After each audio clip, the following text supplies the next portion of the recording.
ये जर्नी शुरू हुई है कल रात से और वहाँ पे पहुँचने के बाद मुझे पता चला कि मैं सारी करेंसी घर छोड़ के आई हूँ। बहुत वाइल्ड वैरायटीज हैं यहाँ पे पेड़ पौधों की। ये पौधे तो मैंने देखे भी नहीं कहीं से। क्या ऐसी क्या बात है, इसमें इतना पसंद आ रहा है मुझे ये। तो मैं जा रही हूँ दुनिया के सबसे बेस्ट एयरपोर्ट पे और मैं अभी हूँ हनोई इंटरनेशनल एयरपोर्ट पे, नोई बान इंटरनेशनल एयरपोर्ट इन वियतनाम। और मैं खा रही थी अभी बान मी। यू डोंट नो अबाउट बान मी, आपकी लाइफ में कुछ अधूरा है। ये है बान मी, बर्गर जैसा ही होता है लेकिन ये डिश बहुत पॉपुलर है वियतनाम में। लेकिन वियतनाम की बात हम नहीं कर रहे हैं अभी। मैं अभी जहाँ पे हूँ वो भी एक एयरपोर्ट है।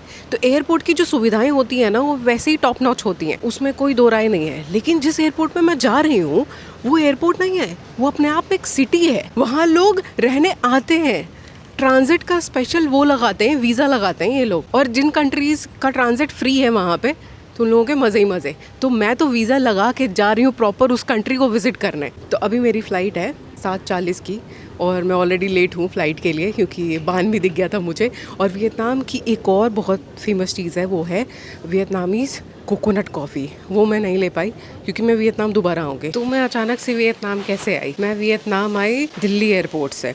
अब दिल्ली एयरपोर्ट पे पहुंचने के बाद ऐसा हुआ कि हमारे पास टाइम की बहुत ज़्यादा कमी थी, तो वहाँ से तो मैं शूट नहीं कर पाई। और वहाँ पे पहुंचने के बाद मुझे पता चला कि मैं सारी करेंसी घर छोड़ के आई हूँ। जैसे फॉरेन ट्रैवल करते वक्त आपके हाथ में कैश होना चाहिए, अब वो किसी भी फॉर्म में रहे, USD के फॉर्म में रहे या फिर जिस कंट्री में जा रहे हैं उस कंट्री का करेंसी भी रख सकते हैं। लेकिन मैं यूजुअली USD कैरी करती हूँ। तो वो सारे पैसे मैं छोड़ के आ गई। अब मेरे पास कुछ ऑप्शन नहीं है। ये सिलबट्टा जो नाचते आ रहा है इसकी तो हालत ख़राब थी। हੱਸਦੇ ਚਿਹਰਿਆਂ ਦਾ ਮਤਲਬ ਇਹ ਨਹੀਂ ਹੁੰਦਾ ਕਿ ਉਹਨਾਂ ਨੂੰ ਕੋਈ ਤਕਲੀਫ नहीं होती। यहाँ फिर एयरपोर्ट पे पहुँचने के बाद, दिल्ली एयरपोर्ट पे पहुँचने के बाद हमने कुछ उपाय निकाला कि ATM से निकाल लेंगे और या तो कार्ड टैप करके कहीं से मनी एक्सचेंज करवा लेंगे। ऐसे ऐसे ऑप्शंस निकाले हमने। लेकिन हुआ क्या, हमें कहीं पूरे एयरपोर्ट पे, पूरे न्यू दिल्ली एयरपोर्ट पे कहीं कोई ATM मिला ही नहीं। मनी एक्सचेंज काउंटर है लेकिन भाई मनी एक्सचेंज करने के लिए भी तो पैसे चाहिए। बट भाई कन्वर्जन रेट देखा हमने, जो अभी USD का रेट चल रहा है वो चल रहा है 95-96 का और वो दे रहे हैं हमें 105-106 में। 9 से 10 रुपए का फ़र्क है पर डॉलर। फिर हमने डिसाइड किया कि हमें बहुत ही महंगा पड़ जाएगा। हमारे पास ऐसा नहीं है कि पैसे नहीं हैं, हम कार्ड से पेमेंट कर पा रहे हैं। डोले बना के आ जाते हैं कुछ लोग। ये मैंने नया DJI कैमरा लिया है ना, उसी से शूट कर रही हूँ। तो अभी आदत छूट गई है ऐसे व्लॉग बनाने की, तो हाथ भारी हो रहा है।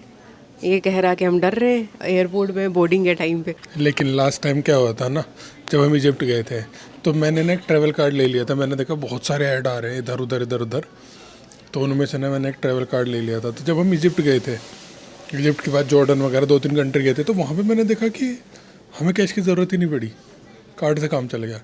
तो कैश जो है ना प्रमोद भूल के आई है, मैं नहीं भूल के आया। ये खड़ी है देखो, ये कैमरा जा ही नहीं रहा इसकी तरफ, कह रहा है कि मैं देखना नहीं चाहता। हम इसी का कार्ड इस्तेमाल कर रहे हैं, टेंशन फ्री। टेंशन तो है मुझे, मेरा कार्ड इस्तेमाल हो रहा है, मेरे अकाउंट से पैसे जा रहे हैं, टेंशन क्यों नहीं है? दोस्तों में जा रहा प्रमोद को, कौन है तू, कौन है तू?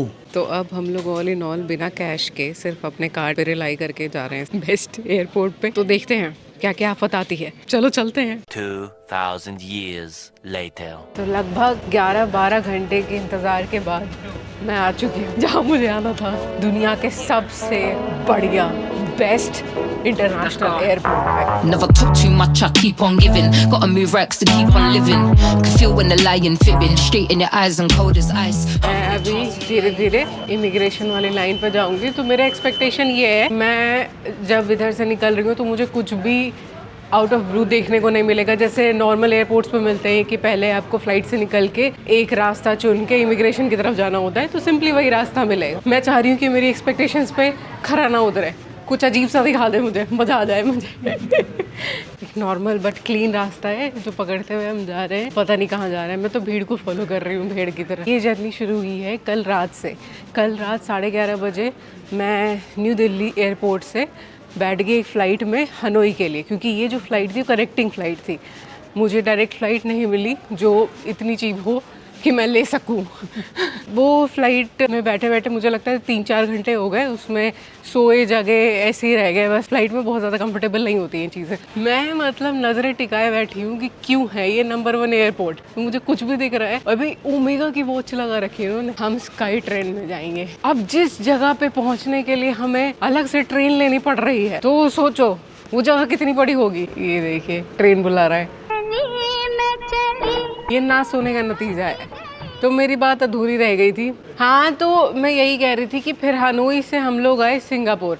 अब ये पूरे टाइम हम लोग सो नहीं पाए हैं फ्लाइट में, जैसे तैसे उठपटांग हाथ पाँव रख के सोए हैं। तो अभी जो शक्ल दिख रही है या जो आवाज़ में भारीपन है वो ना सोने की वजह से है। एयरपोर्ट के अंदर ही मेट्रो है। ये मैप है मेट्रो का, कहाँ कहाँ पे पहुँचाएगी कितनी देर में। ये टर्मिनल 1, 2, 3, 4 4 टर्मिनल्स हैं यहाँ पे। और मुझे लगता है कि मुझे लगता है कि हम यहाँ हैं। इससे भी लगता है कि मैं यहाँ हूँ। काई ट्रेन ज़मीन से आती हुई। A few moments later. ये कितना मज़ेदार है। इसमें कोई भी ड्राइवर नहीं दिख रहा मुझे। ये जो पूरा डब्बा है ये एक और डब्बे से अटैच्ड है। मे बी दूसरे वाले डब्बे में होगा ड्राइवर, या तो फिर ये ड्राइवरलेस गाड़ी है। आई डोंट केयर, बहुत मज़ेदार है ये।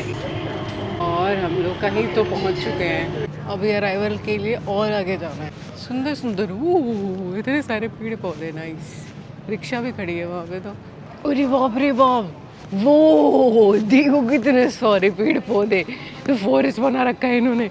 और ये असली है, कभी सोच रहे हो नकली है तो देखो नीचे मिट्टी भी है।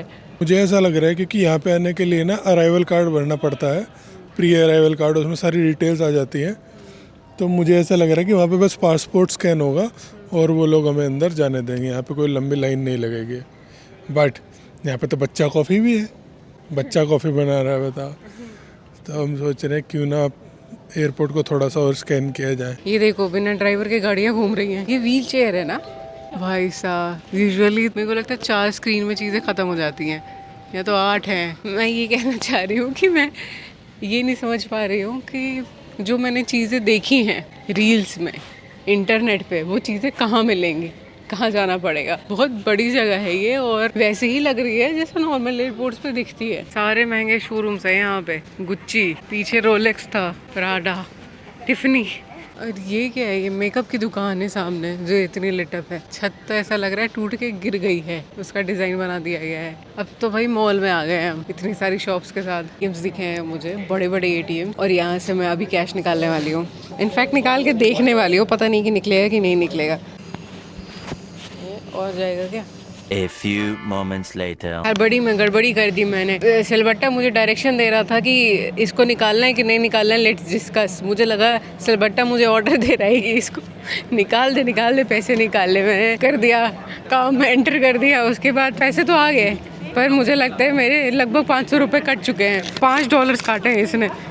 $100 निकालने के लिए $5 चार्ज लिए हैं इस बैंक ने, DBS बैंक। एक ये वाला दिला दो प्लीज़। ये इलेक्ट्रॉनिक शॉप है, इसमें एस्थेटिक्स क्या कर रहा है? I should take it home. Light जली हुई है, बिल्कुल कैफे वाली लाइट है। कितना कोजी बना रखा है यार, बहुत बढ़िया है। एक दिला दो। और भी चीज़ें हैं यहाँ पे, ये देखो खेलने के लिए भी है।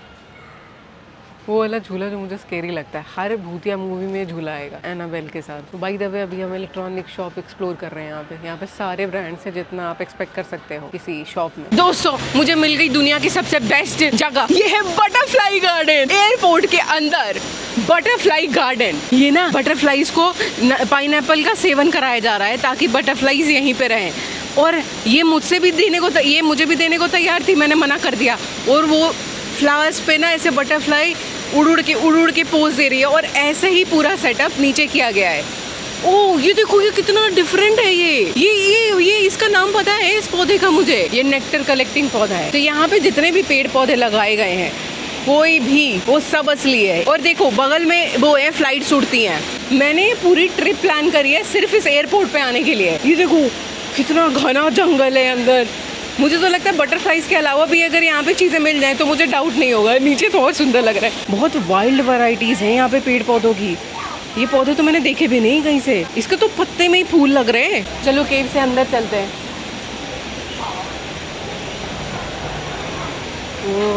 तो बटरफ्लाई गार्डन के बाद मुझे बहुत भूख लग गई थी, तो मैंने एक शॉप से एक कॉफ़ी और एक क्रोसेंट ले लिया। अब गेस करो कि उसका कॉस्ट कितना होगा। मैं चांगी एयरपोर्ट पे हूँ, सही गेस किया। 1000 रुपये लगे मेरे। SGD में लगे $13 लगभग।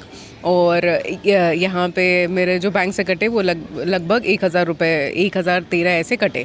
तो अभी ना मैं जिस एरिया में हूँ ना, जिस हिस्से में हूँ, वो सारा मार्केटिंग वाला एरिया है। पर हम प्लान कर रहे हैं कि जल्दी से इमिग्रेशन में जाके चेकआउट करके हम वो वाले एरियाज़ में जाएं जो एक्चुअली घूमने वाला एरिया, जैसे फॉरेस्ट्री एरिया, बिल्कुल ही आउट ऑफ द वर्ल्ड वाले एरियाज़ में जाएं। जैसे बटरफ्लाई पार्क है ना, वैसे ही यहाँ पे मैसिव एरियाज़ हैं, ठीक है, उनमें जाना है मुझे। तो अभी एक जानकार मिले जो हमें ट्रैवल करते हुए बहुत दिनों से देख रहे हैं। तो पता है यहाँ पे इंडियंस काफ़ी हैं, मतलब हर 10वां आदमी 15वां आदमी मुझे इंडियन दिख जा रहा है, बहुत नॉर्मल। तो ये बड़ी मज़ेदार चीज़ है क्योंकि यहाँ पे लोग ना हमारे कंट्री से आए हैं, यहाँ पे जॉब भी करते हैं, पढ़ाई भी करते हैं, घूमने भी आते हैं। एक तो मुझे पता है कि सिंगापुर में लिटिल इंडिया नाम की एक्चुअल जगह है, लिटिल इंडिया। तो इमिग्रेशन क्रॉस करते ही देखो मुझे क्या मिला भाई, अमेज़न फॉरेस्ट है यहाँ पे। ये एयरपोर्ट नहीं, फॉरेस्ट घोषित कर देना चाहिए अभी तक। लुक एट दिस, कितना ज़्यादा इन्होंने कर रखा है ये। तो पता है क्या, इमिग्रेशन बहुत ज़्यादा स्मूथ था, कुछ करना ही नहीं था। स्कैन किया पासपोर्ट, ठीक है, एक थंब प्रिंट दिया और वापस निकल गई। तो इसमें क्या होता है ना, इस पूरे प्रोसेस में मुझे लगता है कि जो अराइवल कार्ड भर के आते हैं ना, उनके लिए थोड़ा सा और आसान हो जाता है एक स्टेप। कुछ भी फिजिकल नहीं रहता, कोई आदमी नहीं प्रेजेंट होता, बस वो गाइड करने के लिए 2-3 ऑफिसर्स रहते हैं। तो इसमें क्या होता है कि 2 स्कैनर लगे हुए रहते हैं, एक स्कैनर में अपना पासपोर्ट स्कैन कराओ, दूसरे में अपना थंब प्रिंट, और बस बाहर निकल जाओ। किसी को इंटरैक्ट नहीं करना, किसी को कोई जवाब नहीं देना कि कितने पैसे हैं तुम्हारे पास, कितने दिन के लिए रुकोगे, जाओगे कि नहीं जाओगे, जिसके लिए सबसे ज़्यादा परेशान रहते हैं लोग यहाँ पे। क्योंकि ये जो पूरी सिटी, पूरी कंट्री है ना, बहुत एक्सपेंसिव है।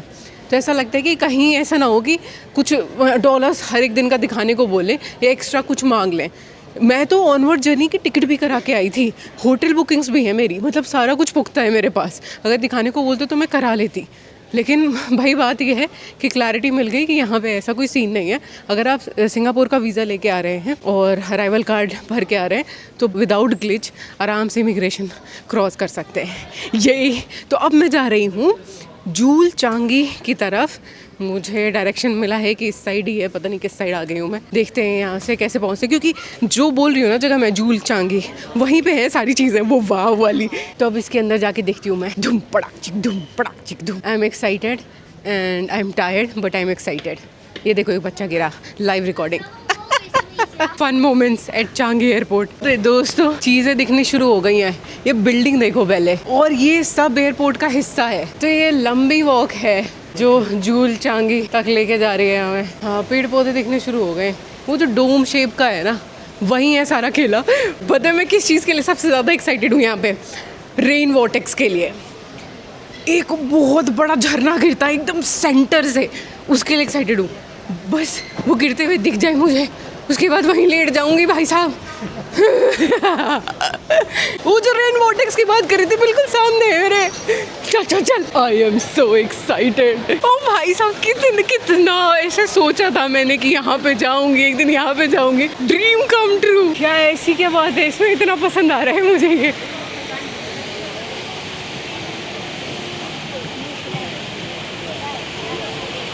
क्रेजी बना रखा है, और हर एक लेवल पे इन्होंने पेड़ उगा रखा है। पौधे भी नहीं, पेड़, लंबे लंबे पेड़। इधर भी है यार जगह। फालतू सिटी में होटल बुक किया मैंने, यहीं रह लेना था। वो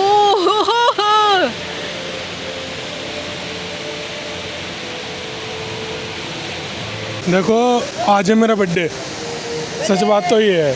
तो ये मेरे सामने क्या है, झरना झुरना है, ये कोई इम्पोर्टेंट नहीं है। पानी ही तो गिर रहा है, ऐसा तो हमारे गांव में पानी गिरता है। I am so happy. तो मेरा आज का दिन यहाँ पे इस व्यवस्था को देखने के बाद ख़त्म होता है, और मैं नहीं चाहती कि मैं अपनी आँखों से कुछ और देखूँ, कोई और मंजर देखूँ। तो मैं ना इन आँखों को बंद करके अब सीधा सोने वाली हूँ 12 घंटे। तो सिंगापुर पूरी दुनिया की सबसे एक्सपेंसिव सिटी है, और एक दिन में मेरा यहाँ पे कितना खर्चा होगा ये जानेंगे हम अगली वीडियो में। बाय द वे, ये दुनिया की एकमात्र ऐसी जगह है जो सिटी और कंट्री दोनों है। तो मिलते हैं अगली वीडियो में मेरे खर्चों के साथ।